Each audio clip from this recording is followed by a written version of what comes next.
El acero es un material ingenieril cuyas propiedades le permiten responder a una gran variedad de requerimientos de la sociedad a bajo costo.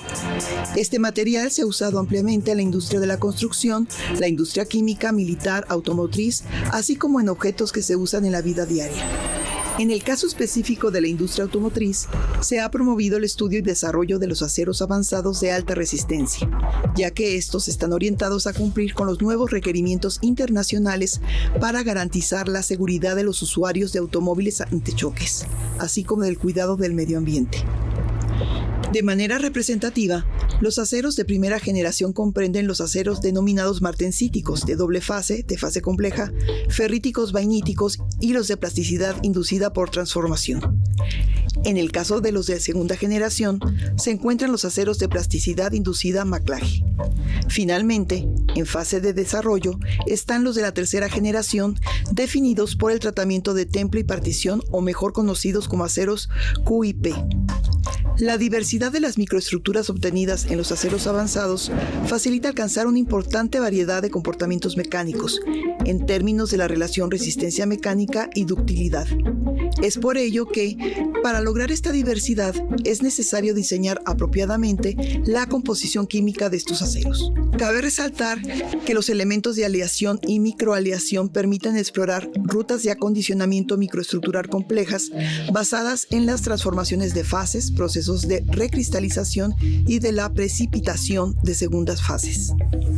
En este cuarto programa de la serie, Materiales de tu vida, día a día, se discutirán las características y propiedades de los aceros avanzados que fabrica e investiga personal del Departamento de Ingeniería Metalúrgica de la Facultad de Química de la Universidad Nacional Autónoma de México, en conjunto con otras instituciones de educación superior del país.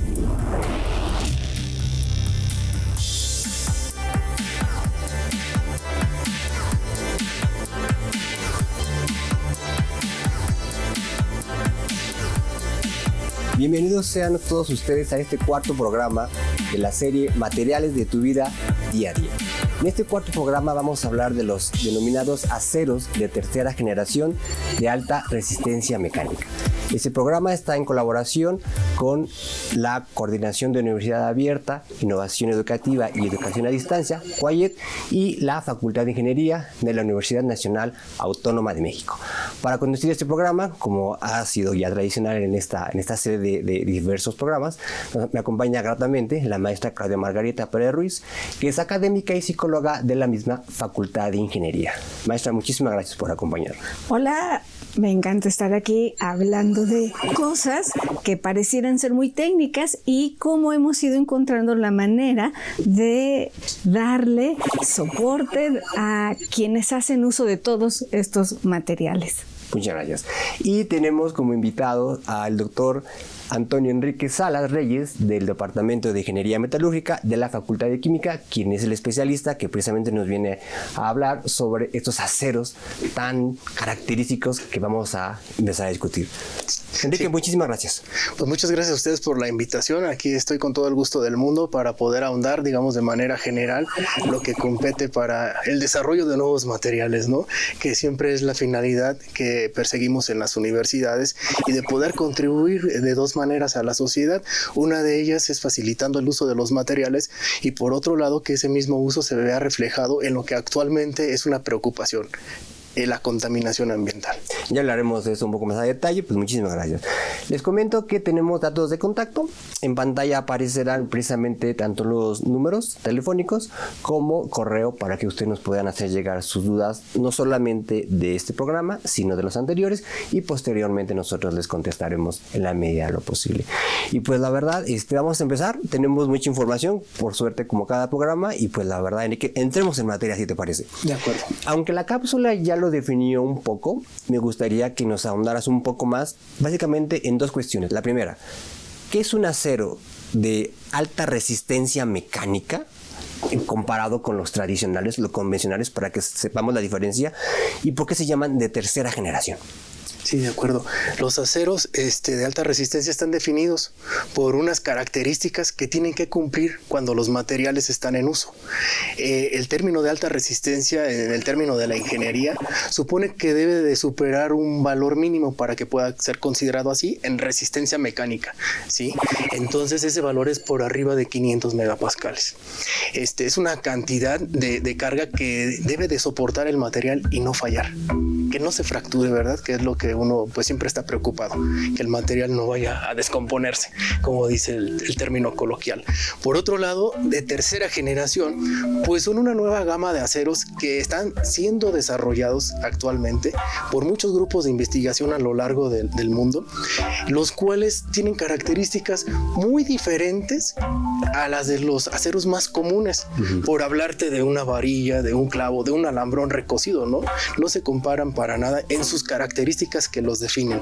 Estas características vienen determinadas por el uso muy controlado de elementos químicos y que durante el proceso de fabricación del acero se le hacen bastantes cosas al acero para poder llegar a una solicitación que solamente ese material va a poder tener, que es alta resistencia mecánica.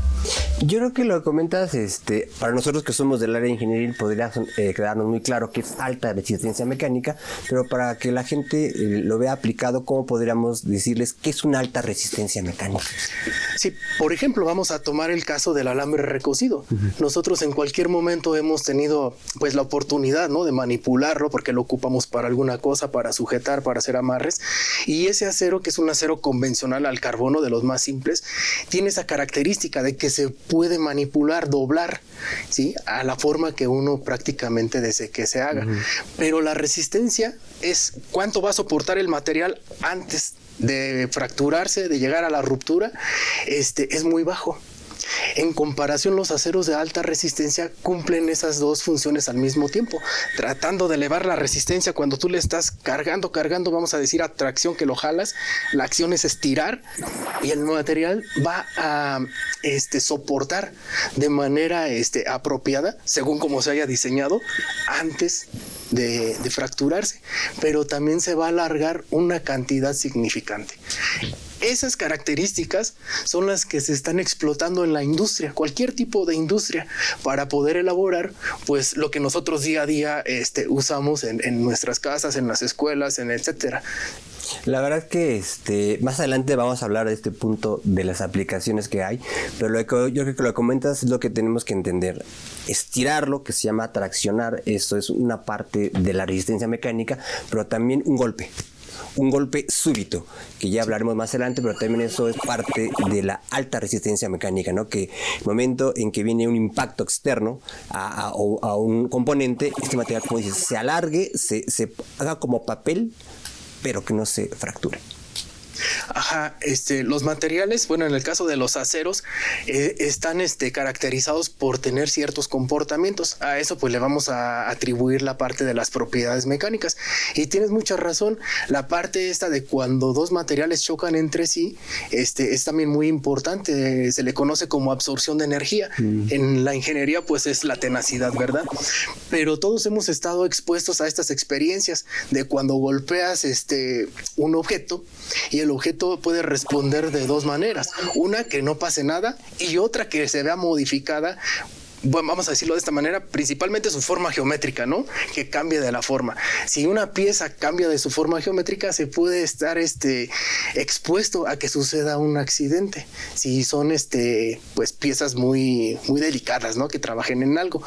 Y claro que sí, las propiedades mecánicas entonces nos van a guiar a qué posibilidades tenemos nosotros, en términos ya del uso en la sociedad, de poder estar día a día usando esos materiales y tener la certeza y la confianza de que estamos trabajando con seguridad. Esa es una cosa, los materiales se fabrican, se estudian, se observan en un laboratorio, se lleva a esta situación de jalar y a ver si se rompe, ¿no? Y pareciera ser que eso no tiene nada que ver con las personas, ¿no? El material, el laboratorio y la actitud, ¿dónde queda? ¿No? Pues la actitud queda en quien toma la decisión de qué material usar, para fabricar algo en específico. Y entonces ahí va análisis, toma de decisiones, confío o no confío en el material y voy a tomar una decisión para que ya sé cuáles son sus propiedades, sus posibles riesgos para hacer alguna cosa, algún sartén, algún tornillo. ¿Qué pasa con esta toma de decisiones de quien dice, este material lo voy a ocupar para esto? ¿Qué consideran los tomadores de decisiones? Sí, los tomadores de decisiones, pues, específicamente están ahí involucrados en los procesos de fabricación. En las empresas, en las fábricas, hay personal, sí, altamente capacitado, que es el que hace entonces toda la selección y entonces en función de un requerimiento que se tenga de un material, en función de eso se van tomando decisiones y las decisiones van entonces encaminadas en primero de qué va a estar hecho, ¿verdad? ¿Cómo lo vamos a hacer? Después, ¿cómo le vamos a dar forma? Y último, ¿cómo va a llegar al mercado para que las personas, o sea, que van a ser los usuarios finales, tengan este sentido de satisfacción de haber comprado algo que está entonces, repito, satisfaciendo sus necesidades? Y que lo usen, ¿no? O sea, tener credibilidad en el objeto, tenerle confianza y poder usarlo. Sí, es importante eso que marcas porque, bueno, tiene mucho que ver la forma en cómo somos educados, pero creo que casi siempre actuamos por intuición y por conocimiento previo. Entonces las personas estamos habituadas a que estamos manipulando ciertos materiales y también dependiendo de la forma en cómo los hayamos adquirido, si fueron baratos, si fueron caros, pues nosotros les estamos añadiendo un valor, ¿verdad?, imaginario que nos habla de lo que decimos calidad, un material de calidad, ¿sí? Pero es inherente, ¿no? Y muchas veces no podemos saber bien cómo está. O aprendido, ¿no? ¿Sí? O sea, porque yo voy a cocinar en este sartén, porque no desprende nada, o sea, la superficie siempre está de igual y en ese cocinaba mi abuelita, ¿no? Y de la abuelita. Ahora, pues los materiales han evolucionado, por eso hablan de una tercera generación. Sí. La tercera generación sobre todo ha nacido porque la industria automotriz ha sido uno de los principales promotores en el desarrollo de este tipo de materiales. Todo va encaminado a competir contra otros materiales. Sí, los aceros son materiales ferrosos, pero también existen los no ferrosos, existen los polímeros, existen los materiales compuestos y hay una gran competición entre ellos. Entonces la industria siderúrgica, ¿verdad?, que es la proveedora de la industria automotriz, pues ha tenido que luchar contra este desafío de tener que competir en ese sentido. Ok, bueno, vamos ahora a ver una cápsula donde Cristina nos va a platicar cómo se preparan los materiales en el laboratorio.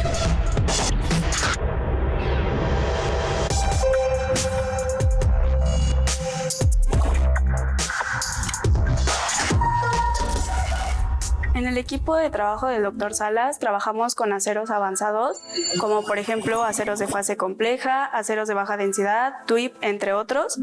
Estos aceros les realizamos técnicas de preparación para garantizar que las podemos observar posteriormente con equipos de caracterización, como son microscopio óptico y microscopía electrónica de barrido.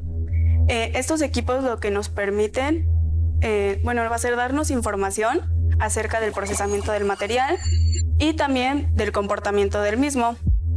Para poder realizar esta observación es necesario llevar a cabo una preparación metalográfica, la cual consta de 5 etapas, que es el corte, posteriormente sigue el montaje, que este es opcional, seguido del desbaste, el cual consiste en remover de la superficie con ayuda de algún abrasivo cualquier impureza y dejar la pieza lo más plana posible.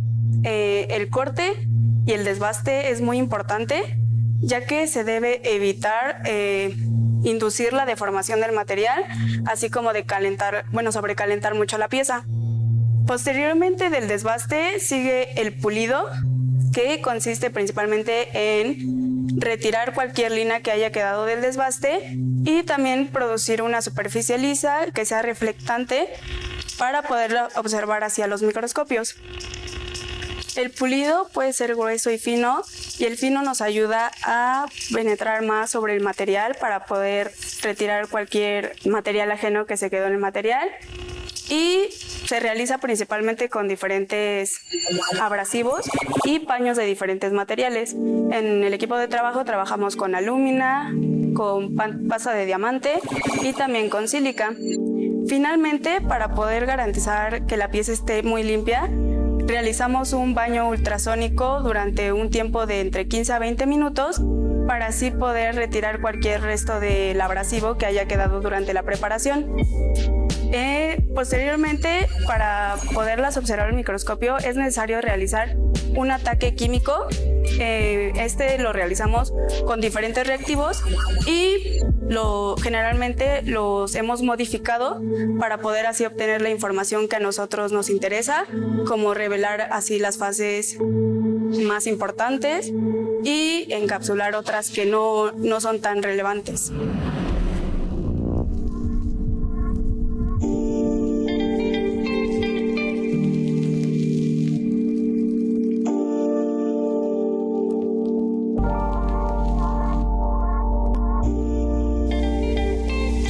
De lo que comenta Cristina, quisiera que nos ahondaras un poquito más. ¿Este procedimiento de preparación de los materiales metálicos se hace para todo tipo de metal?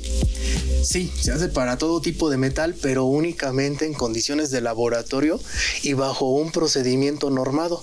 En las empresas, cualquiera que tú te imagines, siempre hay un departamento que se llama de gestión de la calidad, y ellos son los encargados de entonces establecer las formas en cómo se van a estar caracterizando, se van a estar observando las características de los materiales, en este caso bajo la observación al microscopio, y eso nos habla entonces de la microestructura que Cristina habla en el video. Nosotros lo vamos a observar al microscopio y vamos a observar pues muchas características, muchos componentes que son propios del material, pero que se han obtenido por un procesamiento especial de ellos durante su fabricación. Y entonces, pues son procedimientos que se tienen que hacer para asegurar que el material está dentro de norma, ¿no?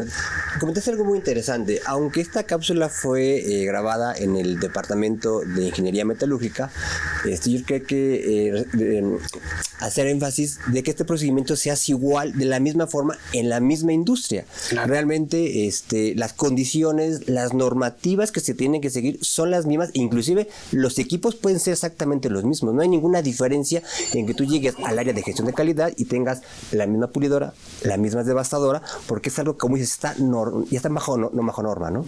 Sí, claro, y aparte, por tradición la metalurgia, pues es el procedimiento número uno a seguir para poder observar las características de los materiales en el laboratorio. Es decir, que si yo agarro un material recién cortado y lo meto a un microscopio, ¿no vería nada de lo que ando buscando? No verías nada, porque está la condición pues áspera de la herramienta que te ayudó a seccionar, a cortar el material. Okay. Tú verías entonces en el microscopio pues puras líneas, ¿verdad? Y entonces ahí no podemos observar nada. Yo creo que es importante que la gente entienda, que gente conozca, mejor dicho, que esta preparación es justamente para hacerlo cada vez más fino, liso, hasta un punto en el cual llegue, pues literalmente, ¿no? Un pulido que llaman a espejo, que yo pues literalmente me vea, y solo bajo esa circunstancia puedo remover la rugosidad de la herramienta de corte, impurezas, óxidos, y ya puedo seguir con el tratamiento, ¿no? Sí. Pues la verdad, muy interesante todo lo que se le hace a los materiales. Estoy recordando que vi un programa donde unas vías del tren en países donde hace mucho frío, menos 50 grados, y es que no sé cómo se llama el fierro con el que se ha construido una vía de tren. El riel. Con las condiciones de la temperatura se modifican sus dimensiones, y eso es un riesgo para el tren que va a circular posteriormente. Entonces hay gente en su gestión de calidad, supongo, que va revisando el riel y dice, aquí se movió tantos centímetros. Entonces en el momento tienen que hacer la corrección para que tiempo después, que es un tiempo breve, el tren pueda pasar. Y en ese momento lo que tienen son instrumentos de medición, no tienen un microscopio, un laboratorio ahí, ¿no? Entonces, para corregir ese desperfecto y no haya un accidente. Entonces, me imagino que todo esto tiene procesos de investigación previa. Y en este mismo programa, las ruedas de los trenes las sacan para repararlas y les hacen un pulido así como de espejo, que dices, ¡ay! Las dejaron nuevas, ¿no? Así como que muy brillantes. Entonces, todos estos procesos que van de laboratorio al uso cotidiano es para que la gente tenga seguridad, en este caso, en viajar. Y los usuarios no nos hacemos tan conscientes de todos estos procesos, simplemente confiamos, ¿no? Nos subimos, nos transportamos y o habrá alguna población que esté consciente de esta importancia de la investigación para después hacer uso. Sí, pues las personas que son usuarias de este tipo de servicios, pues en general, como tú dices, desconocen, ¿sí?, de cuál es entonces todo lo que hay detrás para que esas piezas, esos rieles, esas ruedas estén ahí. Pero también depende de la educación que tenga pues la población. Hay personas con un grado de estudios que intuyen que todos esos materiales pasaron por un proceso de inspección durante la fabricación hasta que fueron colocados. Pues sí, sí, la intuición nos ayuda a tener cierto grado de confianza. Sobre todo, como veremos más adelante, que una de las grandes aplicaciones de estos materiales son la industria automotriz, aquellos apasionados de los coches, lo que dices tú, sin ser ingenieros automotrices, al momento en que leen, investigan modelos, también van aprendiendo muchísimas particularidades del material, y lo que dices tú, se van empapando de cómo se hace tal o cual componente, de qué tipo de material es tal o cual accesorio, y eso va haciendo un mayor conocimiento en estas personas, ¿no? Que sin ser ingenieros saben a grosso modo qué tipo de materiales se ocupan en los coches, ¿no? Puede ser por la pasión personal o puede ser por el uso que yo estoy haciendo de ese servicio con ese material. No, las personas que viajan continuamente, exacto, que lo ocupan, entonces van adquiriendo cierto conocimiento. Pues sí. Está interesante. Bueno, ahora vamos a escuchar al doctor Adrián, quien nos va a mostrar y explicar cómo se pueden fundir los materiales. Adelante.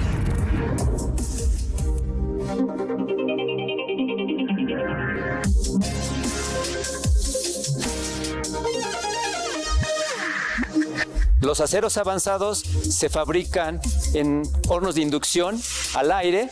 Estos aceros son muy especiales y se debe tener mucho cuidado durante su fabricación. Se parte primero de materia prima, en la cual se tiene que hacer un balance de carga para lograr su composición química.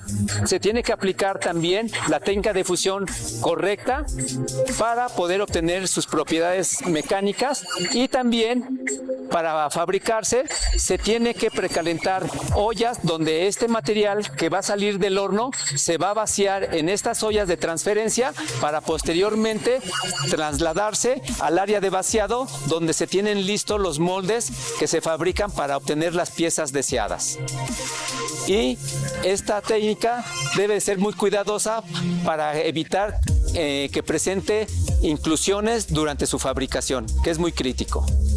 Para fabricar los aceros avanzados se requieren de otros equipos, como es el espectrómetro de emisión óptica, en el cual se va a poder hacer el análisis químico mediante una probeta que se saca preliminarmente del horno, se prepara y se va a colocar en este equipo, en el cual se aplica una corriente de 60,000 volts para excitar todos los electrones presentes en los elementos que conforman estos aceros avanzados.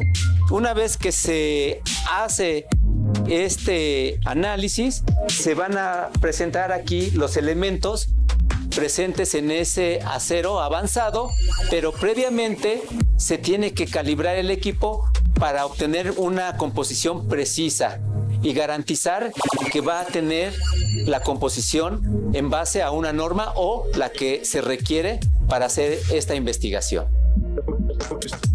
Para la fabricación de piezas por fundición se requieren moldes. Estos moldes se van a fabricar con diferentes tipos de arenas, las cuales se van a mezclar con unos aglutinantes y un porcentaje de humedad. Estas mezclas se tienen que caracterizar y revisar sus propiedades físicas y mecánicas, y se realiza mediante la fabricación de una probeta norma en la cual se van a ensayar a través de equipos para revisar su resistencia a la compresión, su resistencia a la tensión, su dureza, su permeabilidad y su colapsabilidad. Y deben de cumplir cierto requerimiento para que no presenten defectos estas piezas que se van a fabricar, porque si no es muy crítico debido a que pueden fallar durante su vida útil.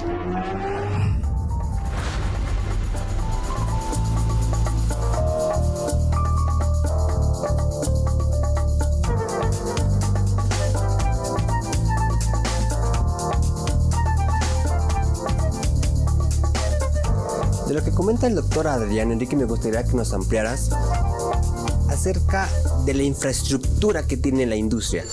Nos comenta ahorita Adrián el tipo de horno característico de este laboratorio de ingeniería metalúrgica, pero que nos expliques un poco, que nos hables qué tipo de infraestructura ocupan para fundir estos aceros de alta tecnología en la industria. Pues la industria tiene equipos que son unidades de fusión que son monstruosos. En algunas veces en las películas, sobre todo de Estados Unidos, en las tomas que hacen de las ciudades salen las empresas características, los íconos, ¿sí? Y nos hablan entonces de las empresas que fabrican los aceros. También hay que nosotros tener en cuenta pues que el acero, el país que produce mucho acero lo hace fuerte, ¿verdad? A su país. Tienen hornos, por ejemplo, están los altos hornos. Esa es una de las rutas para poder fabricar aceros, no solamente los avanzados, sino cualquier tipo de grado de aceros. Pero también están los hornos de arco eléctrico. La única diferencia entre ellos dos es que uno utiliza el mineral que se extrae directamente de la naturaleza y el otro utiliza la chatarra. Hay un reciclaje de chatarra considerable, pero fíjate cómo son las cosas. No importando cuál sea la ruta, se tiene la capacidad de ajustar cada uno de los elementos químicos que van a formar al acero dentro de esas unidades de fusión para obtener cierto grado de acero. El horno de arco eléctrico es una maravilla de la invención del hombre, porque como dices, utiliza corriente eléctrica, simula los rayos de una tormenta, los concentra en un contenedor que puede tener 100 toneladas y pues la verdad es impresionante cómo funde esa cantidad en 60 minutos. Y la verdad, como tú dices, el ajuste composicional es milimétrico. La verdad que si la composición del elemento que ya comentaste que es súper importante en esa tercera generación sale verdaderamente exacto, ¿no? Y es un verdadero logro de la tecnología en materiales. Sí, sobre todo porque se tiene también mucha experiencia. La industria siderúrgica es muy madura, ¿sí? Siempre ha sido en nuestro país de México, es un ícono de referencia, y también a nosotros en México nos identifican por ser un país manufacturero, ¿sí? Y de eso se basa, de la cantidad de acero que se esté proveyendo para los diferentes componentes, ¿no? Sí, no obstante, la siderurgia es el segundo motor más importante económicamente hablando de los países. Sí. Bueno, pues llegó el momento de hacer una pausa. Regresamos en breve, regresamos con nuestro invitado que nos va a seguir hablando sobre las aplicaciones en el sector automotriz de este tipo de materiales de alta resistencia mecánica. Ya regresamos.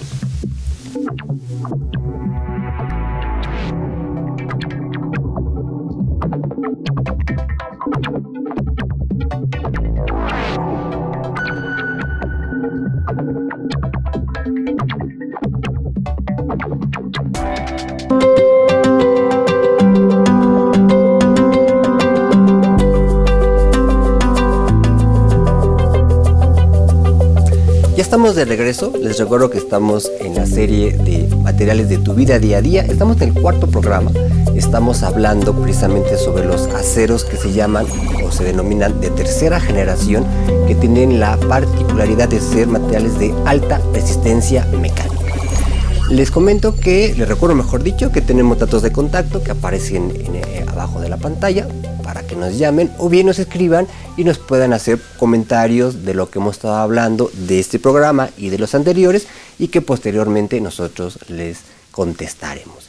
Y pues la verdad vamos a seguir porque hay un material muy interesante y que también yo que desde el principio quería preguntarle al doctor Enrique háblanos sobre la aplicación automotriz que tienen estos materiales, dónde se aplican, en qué parte del coche se aplican para que la gente sepa qué estamos utilizando. Sí, primero que nada, permíteme hacer un apunte de que los aceros avanzados de alta resistencia están clasificados en 3 generaciones, primera, segunda y tercera generación, ¿no? El tema ahorita del programa pues es los aceros de tercera generación. Sin embargo,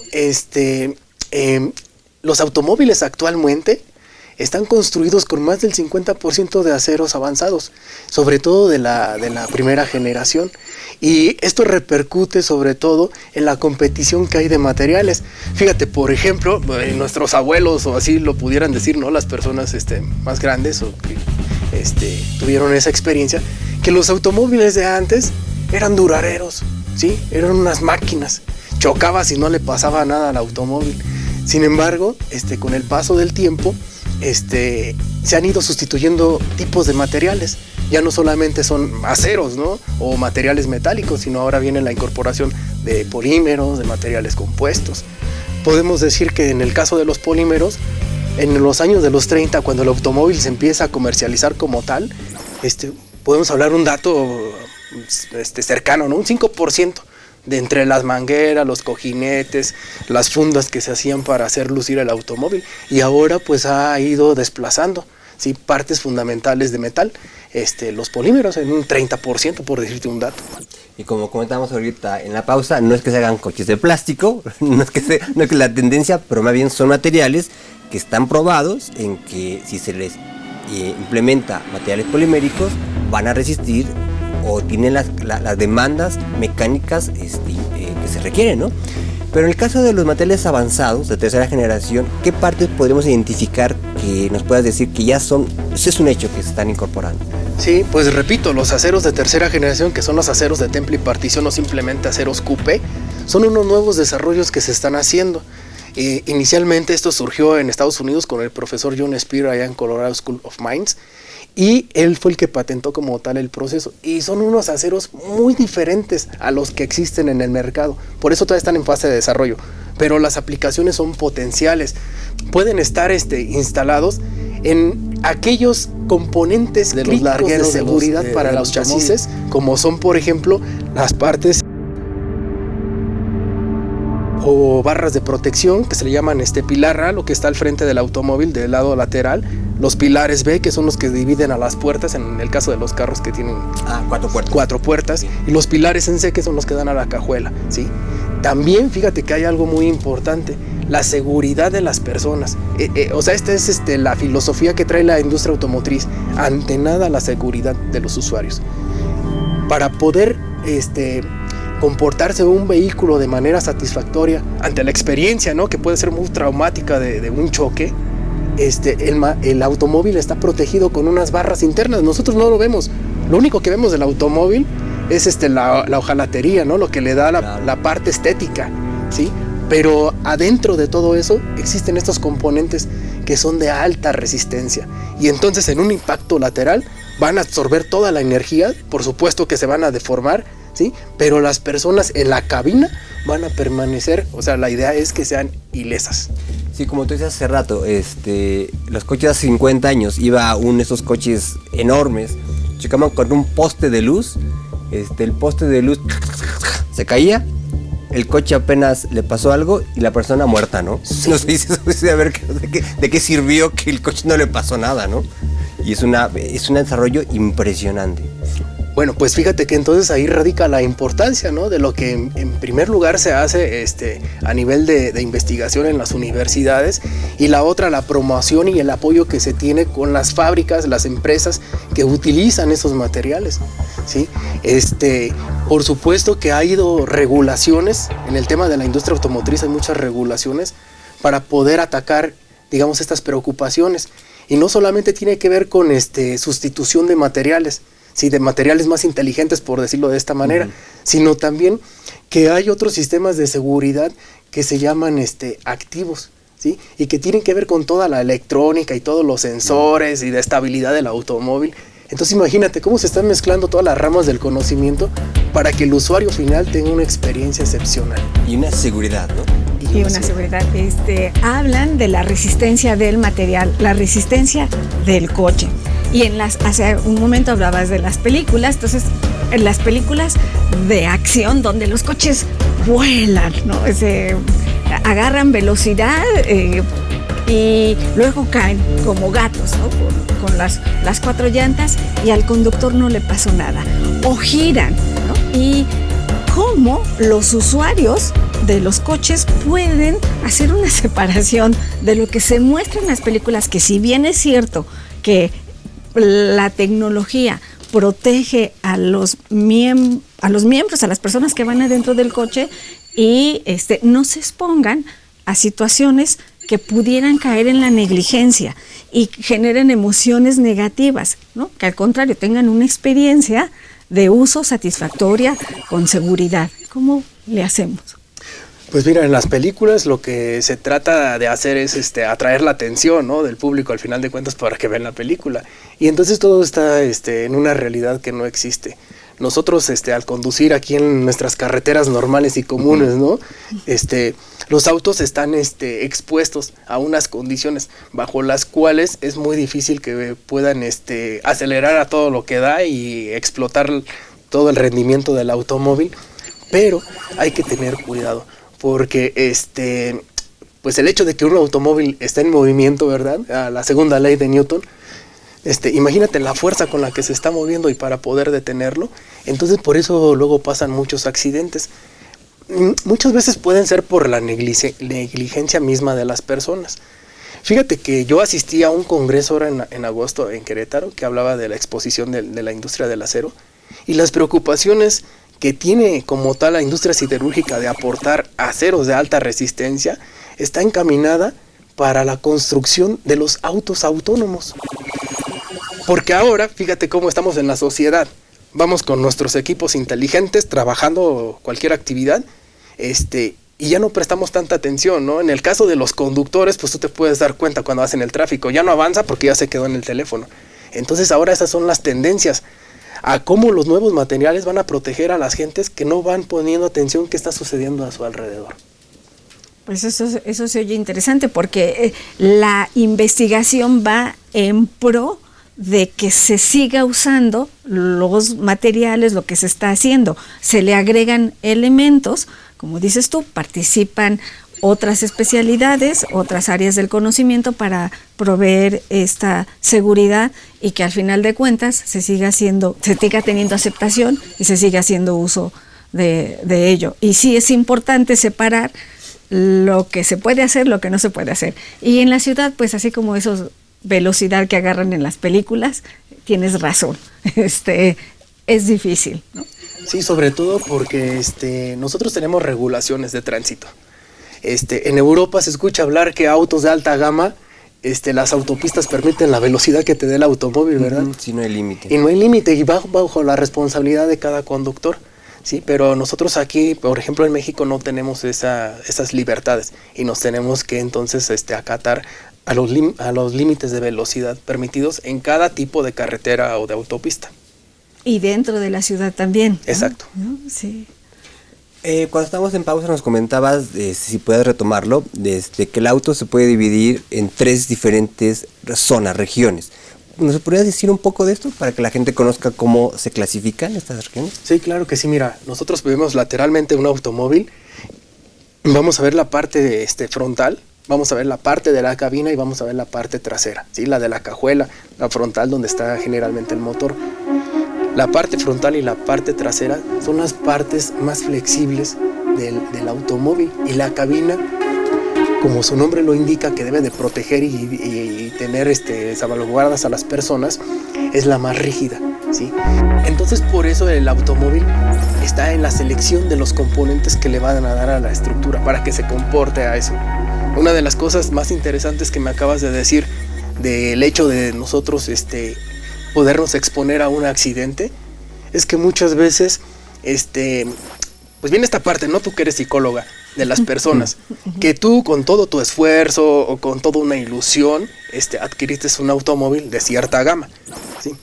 Pero te ves involucrada en un evento desafortunado como es un choque. Y entonces puede ser que tu automóvil sea considerado como de pérdida total por los daños que tuvo, ¿no?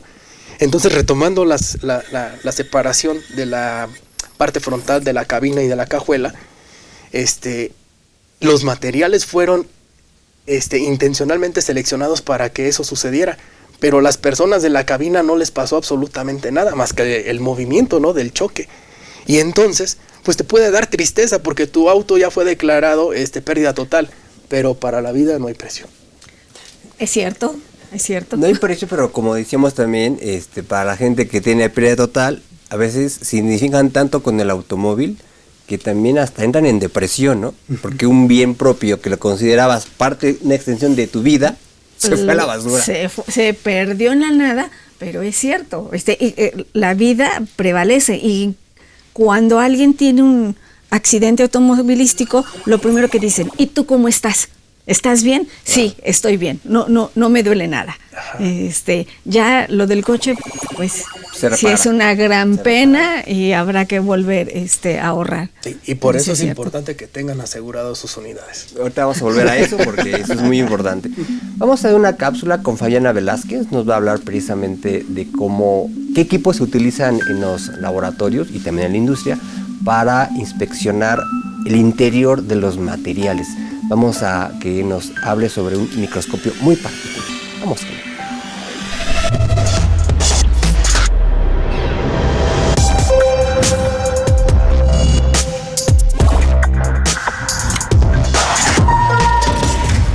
Para analizar microestructuralmente los aceros avanzados en este equipo de trabajo es importante utilizar un microscopio electrónico de barrido. Este microscopio, aunque parece pequeño y muy compacto, es de alta tecnología y podemos obtener muchísima información de él.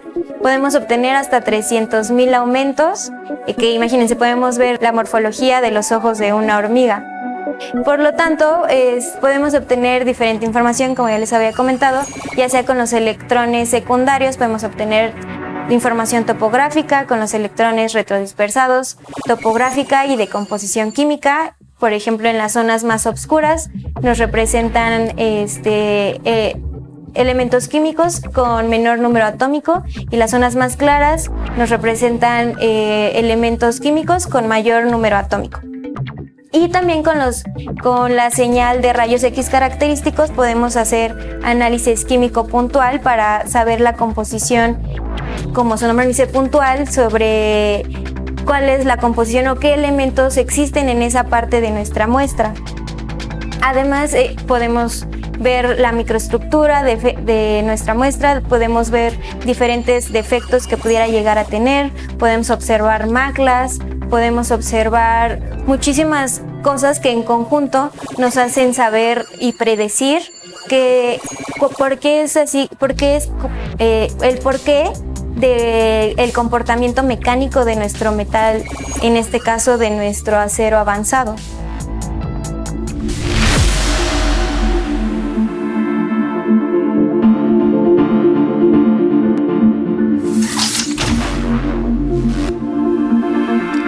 Estamos mencionando el desempeño de los materiales y cómo en la investigación se procura que tengan un desempeño óptimo. Las personas que hacen uso de estos materiales, pues también tenemos un desempeño que se espera que hagamos un buen uso de eso, en este caso los coches. Y hay gente que usa su coche de manera compartida. Esto favorece al ambiente. Hay profesiones que se dedican a trabajar cosas de los coches. Hay clubes, que el club del coche, del Ferrari, ¿no? Son coches muy bonitos. Y esto de alguna manera también facilita, optimiza el cómo se está haciendo uso en pro del ambiente. Sí, esta parte que hablas es muy interesante de los viajes compartidos, porque una de las preocupaciones, y que nosotros lo vivimos, ¿no?, aquí en la Ciudad de México, pues cuando viene la contingencia ambiental y cómo sufrimos, ¿sí? El detalle es que nosotros mismos debemos de contribuir para no sufrir los estragos de esas decisiones, ¿no?, que por supuesto van a tener una repercusión, pues cuando tú vas al trabajo, si quieres ejercitarte al aire libre. Digamos que la parte de que se esté ofertando este tipo de servicios sí va encaminada y muy positivamente a ayudar a que haya menos circulación de automóviles. Ahora, la parte de la contaminación ambiental está referida sobre todo a aquellos automóviles que todavía funcionan por combustión interna, que utilizan combustibles, ¿no?, la gasolina. Porque también ya nosotros hemos estado observando en las calles la incorporación pues de autos híbridos o de autos eléctricos que por supuesto van a la baja sobre la emisión, ¿no?, de gases contaminantes. Pero bueno, nosotros aquí en México todavía eso no es tan visto, ¿no? También la parte económica que le tienes que sumar para poder adquirir un auto de esos, bueno, pues no se compara con lo de un auto más convencional. Sí, bueno, y el compartirlo, ya sea yo voy a hacer este viaje, nos vemos en tal punto para llegar todos juntos, va fomentando lazos, va fomentando unión entre las personas. Y en los clubes de automovilismo, la gente se apropia de su coche, le transfiere una personalidad al coche, le ponen una calcomanía al acero, dicen, este acero es mío, ¿no? Entonces, eso también es interesante. Sí, es un sentido de pertenencia con el cual cada persona que es dueña de un automóvil se identifica. Fíjate que una de las características, o sea, de mercadotecnia, ¿no?, que nosotros siempre vamos a tener, es la de la parte estética. Y entonces la forma en cómo tú veas exteriormente el automóvil, es una de las primeras causas que hacen que tú te enamores de tu pertenencia. La verdad es que hay mucho que hablar sobre la psicología del automóvil y eso nos queda muy claro. Vamos a ir a una cápsula, la última de hecho del programa, con el doctor Rafael González Parra, que nos va a seguir hablando sobre aquellas técnicas de caracterización que retienen los materiales en general, por supuesto este tipo de aceros, que va enfocado a un tema que, aunque no precisamente el programa, es de la corrosión. Estos automóviles no solo tienen que tener esta protección mecánica, sino también una resistencia al medio ambiente, que es la corrosión. Y el doctor Rafael nos va a comentar precisamente, brevemente, qué tipo de instrumentación se hace para medir este tipo de propiedades. Vamos con él.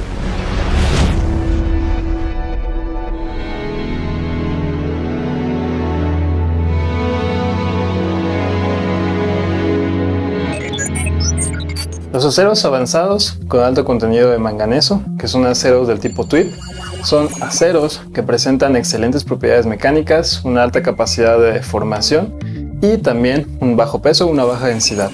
Esto permite incrementar, por ejemplo, la eficiencia del consumo energético en los vehículos y también incrementar la seguridad de los tripulantes del vehículo gracias a esa gran capacidad de absorción de impacto que presentan. Sin embargo, estos materiales son realmente propensos a los fenómenos de corrosión. Debido a la alta cantidad de manganeso que presentan, tienen un alto nivel de corrosión, una alta velocidad de corrosión, lo cual los hace un poquito difíciles de aplicar en diversas atmósferas. Por eso es necesario realizar caracterizaciones de la velocidad de corrosión de estos materiales para poder conocer cuáles son los fenómenos de corrosión que se llevan a cabo y poder ampliar con esto las condiciones de aplicación de este tipo de materiales. Para poder realizar esto empleamos un potenciostato, que es este equipo que tenemos aquí, y una celda de 3 electrodos. Para poder incrementar el campo de aplicación de estos materiales es necesario realizar una caracterización en diversos medios, por ejemplo, en medios ácidos, en medios salinos, en condiciones que asemejen las condiciones de aplicación de este material a nivel industrial o en su aplicación en la vida cotidiana. Por medio de estos análisis podemos hacer cálculos o estimaciones de la velocidad de corrosión y con base en ello realizar predicciones del comportamiento del material en esta atmósfera. Para poder conocer la velocidad de corrosión empleamos técnicas electroquímicas. Estas técnicas son de baja perturbación y son técnicas muy rápidas que nos permiten obtener información bastante precisa acerca del comportamiento electroquímico y en este caso el comportamiento de la corrosión del material. Esto es una ventaja, ya que en la aplicación industrial se requeriría medir esta velocidad de corrosión a lo largo de mucho tiempo. Entonces, empleando las técnicas electroquímicas podemos tener mediciones muy fiables con información muy precisa y útil acerca del comportamiento de la corrosión de este material y también en un bajo tiempo de medición. No dependemos de estar caracterizando esto a lo largo de meses y meses como se haría en el sector industrial, sino que con rápidas pruebas de laboratorio podemos propiciar las diferentes reacciones de corrosión y estudiar todos estos mecanismos y todo el comportamiento del material.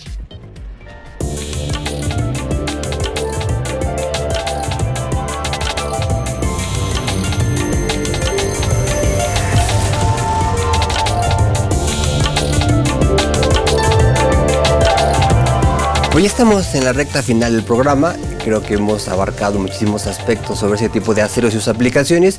Y pues no, nada más me resta decir que pues vamos a concluir con la parte ya final para que tengamos ahora sí que el corolario de lo que hemos comentado. Enrique, ¿qué nos puedes decir para que la gente se quede con esta última parte? Pues que estén seguras que detrás de un automóvil hay una gran cantidad de personas profesionistas altamente comprometidas con la parte de la seguridad de los materiales que están fabricando, ¿sí? Que los automóviles de última generación están siendo construidos con más del 50% de aceros avanzados y que se siguen haciendo los desarrollos para estos aceros. ¿Cuál es la principal característica que está motivando el desarrollo? La composición química, diferentes sistemas de aleación, ¿sí? De multielementos que nos permita obtener piezas con un desempeño específico. Y que además esos materiales que ya se aplican en coches ya son comercialmente en México. No vamos a mencionar ningún tipo de marca, pero ya son los que normalmente ya se están a la venta y al público en general, ¿no? Sí, claro que sí. Maestra, ¿qué nos puede decir acerca de esta parte de la psicología del automóvil? Las personas que se dedican a investigar los materiales, a desarrollar la tecnología para eficientar el metal, el acero, también considera a la seguridad de las personas, que a final de cuentas son los que van a aceptar y a usar ese material en el producto que estén comprando, en un coche, en un sartén, en un carrito de mandado, ¿no? Cualquier cosa. Bueno, y es normal que nos asustemos de un choque, ¿no? Tú desgraciadamente acabas de tener un pequeño llegue hace un par de días. Sí. Y la verdad, pues sí, siempre uno se espanta, ¿no? Sí, afortunadamente yo estoy bien, el impacto, la energía la tuvo el coche y aquí estoy platicando de los metales y de los aceros. Y la psicología de los automóviles, ¿no? Bueno, pues muchísimas gracias. La verdad es que ya es momento de retirarnos. Les invito a que veamos la siguiente sesión, el quinto programa de esta serie. Seguiremos viendo, explicando las aplicaciones de los materiales en diferentes partes que nosotros utilizamos, porque la intención es que ustedes sepan que todo lo que se hace en las universidades y que se transfiere a la industria son materiales que todos utilizamos día a día. Posiblemente no conozcamos esas particularidades, esas características tan a fondo, porque es algo muy técnico, pero que sepamos que lo ocupamos con esa confianza, como dijeron en el caso de los automóviles, que hay una tecnología y un respaldo científico que asegura un bienestar personal, un bienestar integral en las personas que utilizamos este tipo de, no solo automóviles, trenes, aviones, cualquier sistema de transporte en el cual estén involucrados los aceros y que finalmente, repito, es producto de investigación de muchísimo tiempo. Muchísimas gracias por estar con nosotros y les recuerdo los datos de contacto que tenemos tanto de teléfonos como de correo electrónico para que nos hagan llegar sus preguntas y sus comentarios. Hasta la próxima.